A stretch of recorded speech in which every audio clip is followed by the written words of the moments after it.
I'm here to be an all-time great. You're now rocking with the best. Purple and yellow, purple and yellow, purple and yellow, purple and yellow. The Lakers repeat back-to-back titles. Welcome to the Bigbabyjonathan Sports Podcast. Oh, he's smoking hot. The latest Laker news.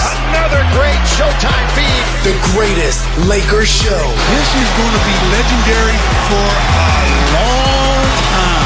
This is the Bigbabyjonathan Sports Podcast. Lakers all day. Go Lakers!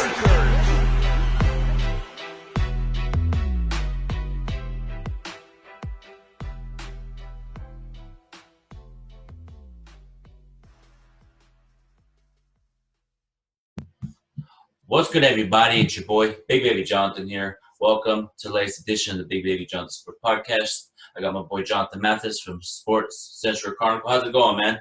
What's good, Big Baby, my man? It's always fun to jump on. I can't wait today. I'm fired up, as you can see. Yeah. In today's show, we're going to talk about The Last Dance, and Governor Newsom of California has some interesting, exciting news for us. But first, we're going to talk about The Last Dance from last night. So, Jonathan, what is your thoughts about episode 9 and 10? So give us an in-depth about your perspective of the whole episodes of The Last Dance.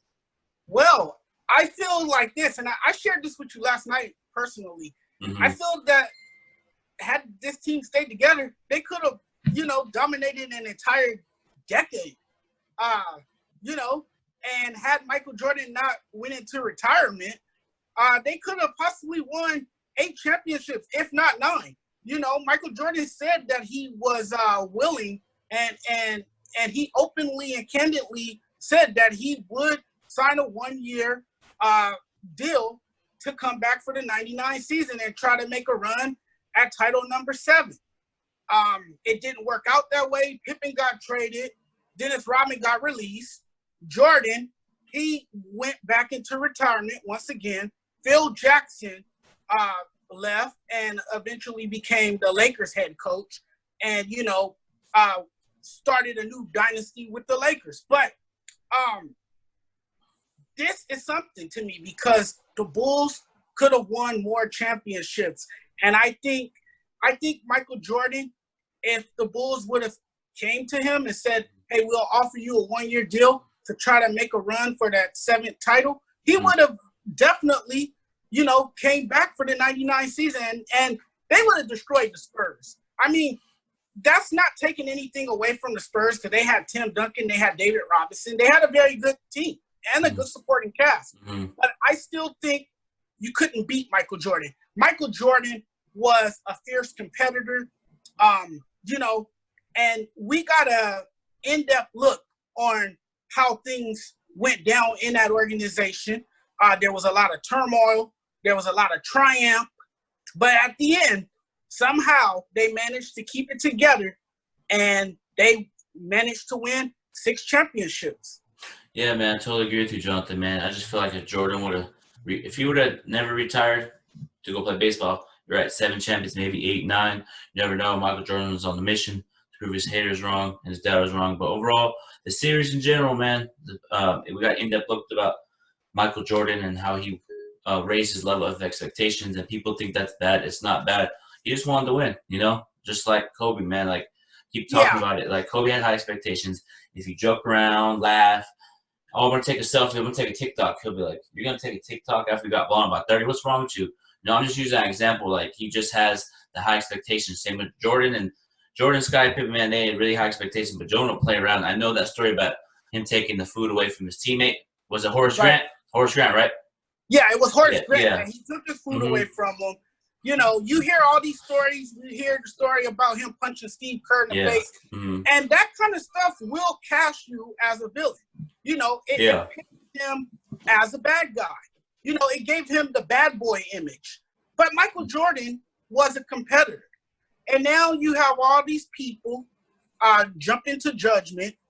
And they're saying that he was a bad person. Mm-hmm. I think in reality, he was just a competitor. He was an intense competitor. He wanted to win. He hated losing. Jordan and Kobe Bryant, both of them had a different mindset than most players. That's what separated them from the rest of the crowd. You know, they had intense work ethic. You know, they set a high standard for themselves. And if you didn't play by their standards, then they would, you know, be tough on you. They'll tell you like it is. They didn't hold back. You know, they stated how they felt if you didn't play hard enough, and they would get the best out of their supporting cast. And rightfully so. I think as a competitor, I would do the same. I think working with you, my friend, I try to get the best out of you, and I'm sure you will do the same for me as well. Yeah, man, I totally agree with you, man. Like, I've had expectations for my podcast. If you're playing around on it, joking, try to get people riled up, cussing and screaming down, I don't play that. Take it seriously each and every podcast, you know, write down my notes. You know, before this podcast, I went through a list of the Last Dance episodes.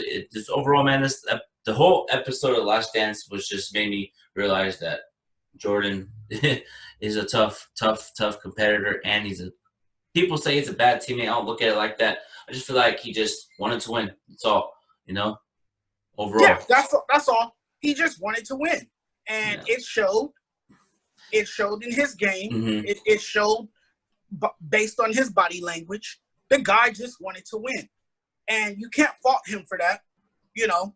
By the way, before we move on to the next topic, I just wanted to say my favorite game all time was the 1997 flu game. The game where he dropped 37 points. Michael Jordan said in that documentary, I don't know if you heard it, but he said that it was food poisoning. Yeah, I remember that. And also, too, speaking, you said food poisoning, they did the same thing because he had pizza, right? He had pizza.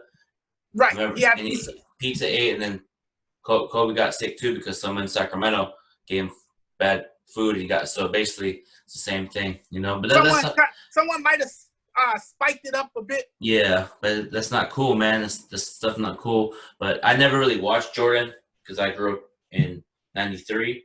You know, I was born in 1993. Didn't start watching basketball until 2000. I fell in love with Kobe and Shaq and all them. But I watched highlights, man. But that flu game was amazing. You know, I watched the highlights. He did everything he could. You know, shoot the mid-range, post up, play that tough defense on you. You know, that's arguably that. When I watched it on YouTube and watched the replays and analysts, man, for me, that was one of the greatest games that I've watched on YouTube. Did you see the one highlight where he dislodges the ball from Karl Malone? Yeah. Steals it, pushes it down the other end of the floor, and then he breaks Brian Russell's ankles, and then he fires up the shot. Yeah, but speaking of that, everybody's talking about that was a push-off. It wasn't, though. It's hard to say it was a push-off. That didn't look like a push-off to me. He just crossed Brian over. Russell just got his ankles broken. Yeah. Because it may look like it because I rewinded it. He crossed over, and maybe he barely went like that.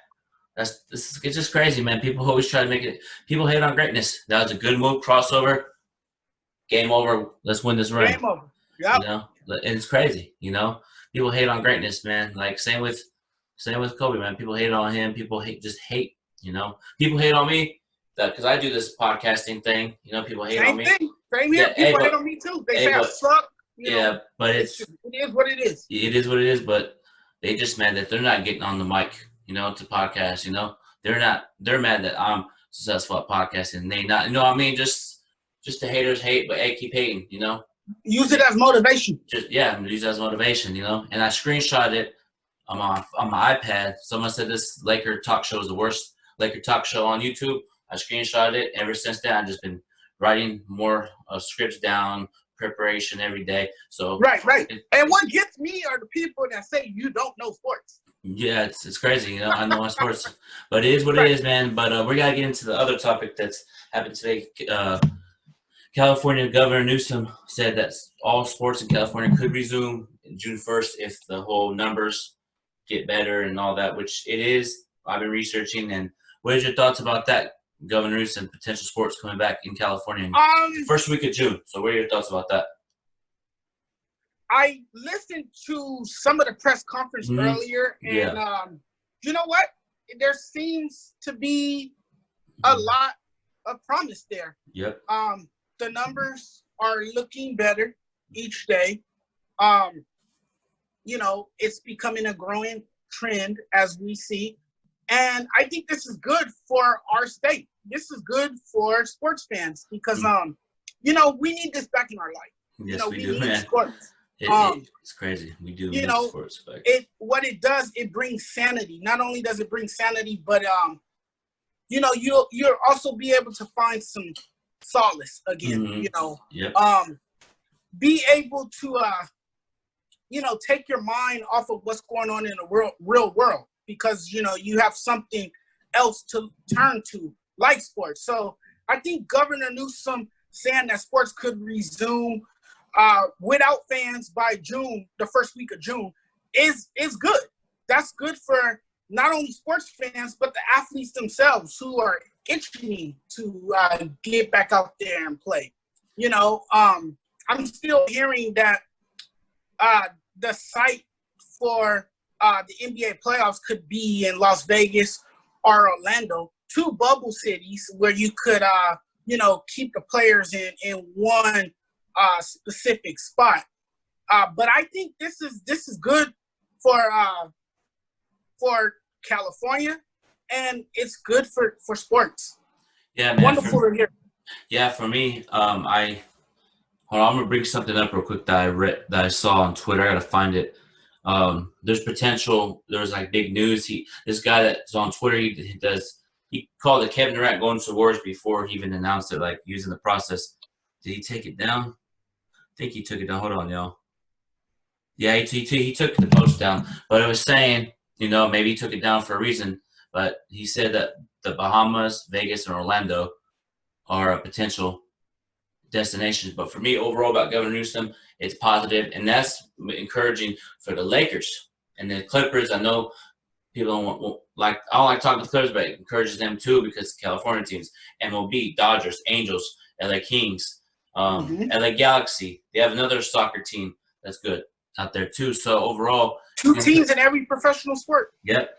And I feel like if I heard that news, if I was a commissioner, I'd be like, okay, sports can resume June 1st, first week of June. Okay, let me announce.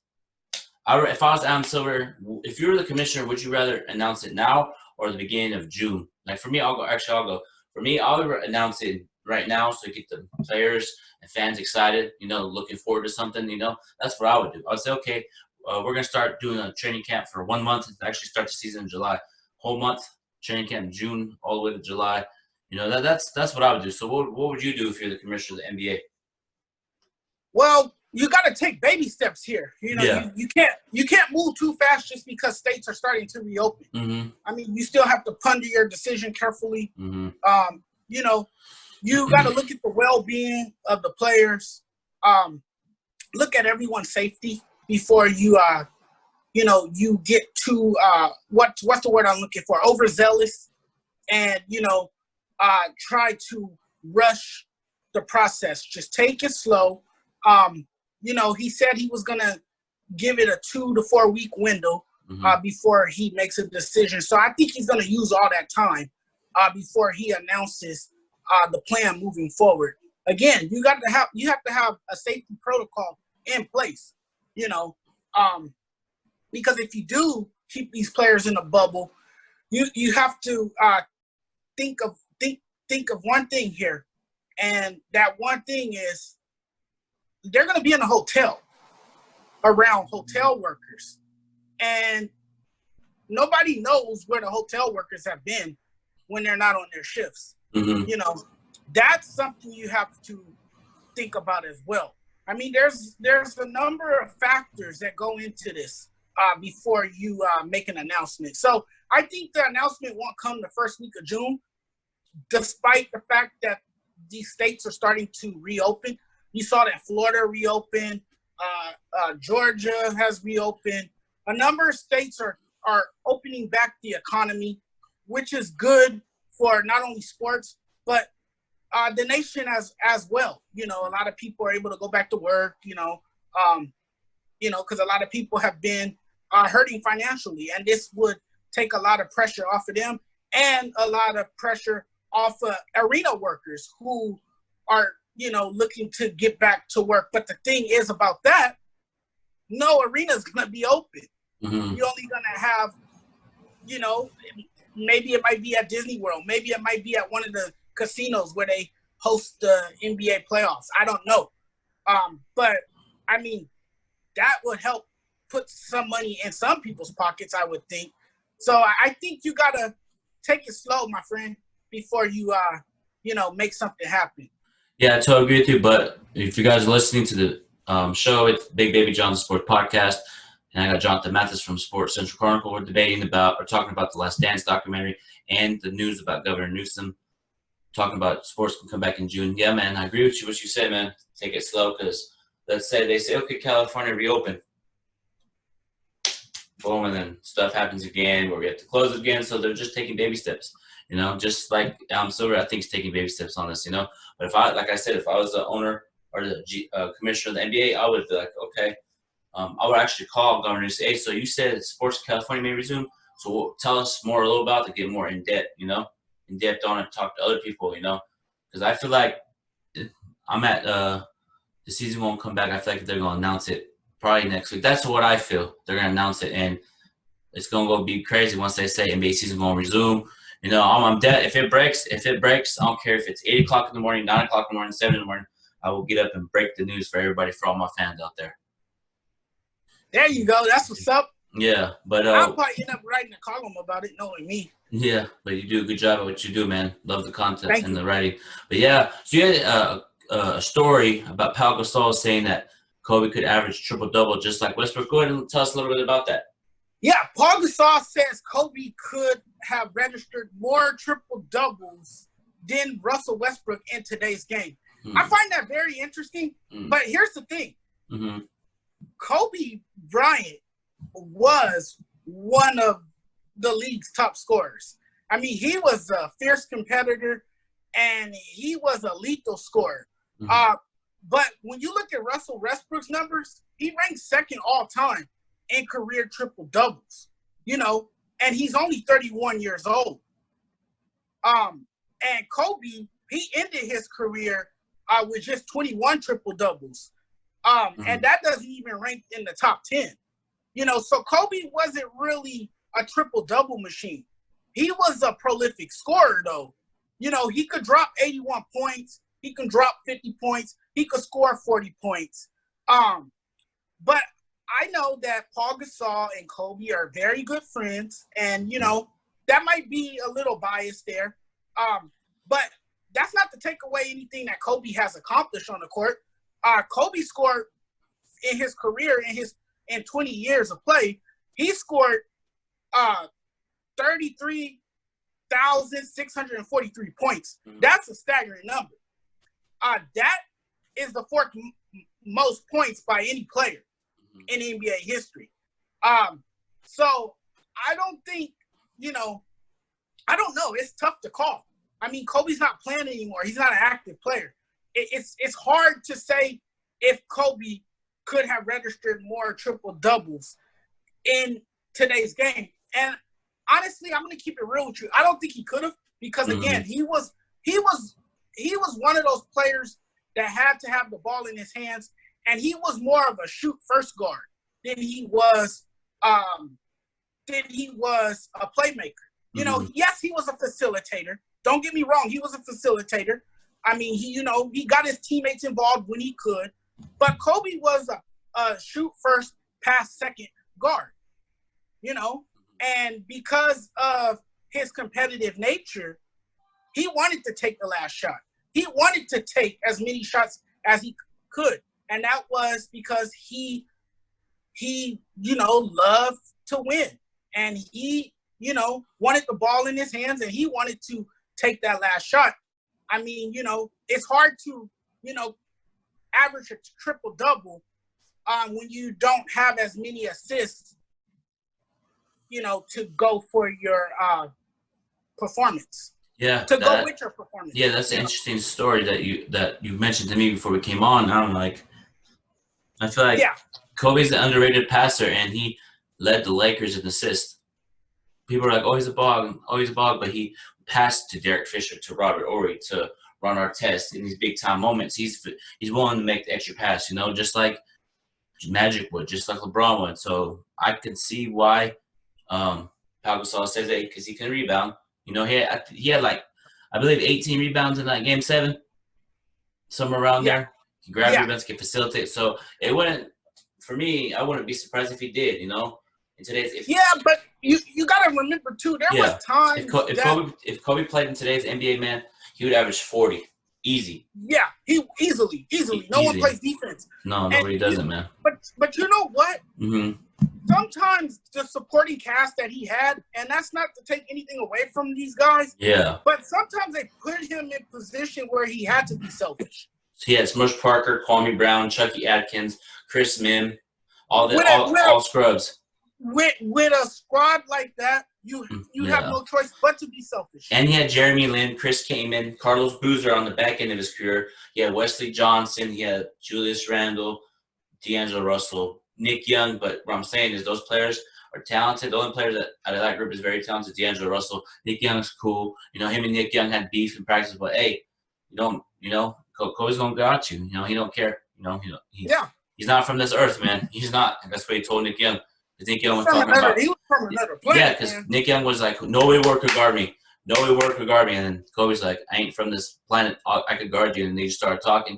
And that's when he told him, Mitch Kupchak, everybody's soft like Charmin. These players ain't doing anything for me. Well, I get better, Mitch. And that's just, that's just nature. Soft like Charmin. Yeah. I remember that. Yeah, it is. It's crazy. But, also I got a NBA question real quick. If the NBA season did come back, who would be if the NBA season did come back, who is your regular season MVP if you had to pick? You know what? That's tough. I really like what Giannis has done this season. I think he's your number one choice. Again, he doesn't get the love and respect that he deserves. And I think a lot of that has to do with the fact that he plays for Milwaukee Bucks. If it was the New York Knicks, as sorry as they are, he would get more love because it's a big market team in a big market city. Hello? Yeah. Technical difficulties. I'll be back. We good. What were you saying? It's a big big market team in a big city, so I think the location has a lot to do with why he doesn't get the fan recognition that he deserves. But I think looking at his play this season, he's definitely the MVP. He has improved each year. He's gotten better. A lot of people have said he's the more dominant center, which I disagree. I think Anthony Davis, when healthy, is the most dominant big man in the league today. But Giannis is not too far behind him. So I think Giannis, to me, is the MVP, my number one choice. Yeah, I can't be biased, man. I got to keep it real. I got to go Giannis because of the record. The Bucks have the best record in the NBA. Giannis is doing his thing, playing the highest level. But LeBron James is playing at a high level, too, in his 17th season. His ability to get to the rim, just overall still playing at the high level since he's been in the league, man. You got to give credit where credit's due, give it to him. But he's amazing. Yeah, he's amazing.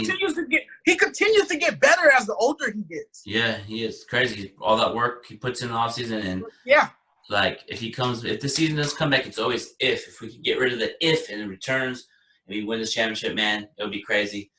17th year in the league and 17th championship for the Lakers.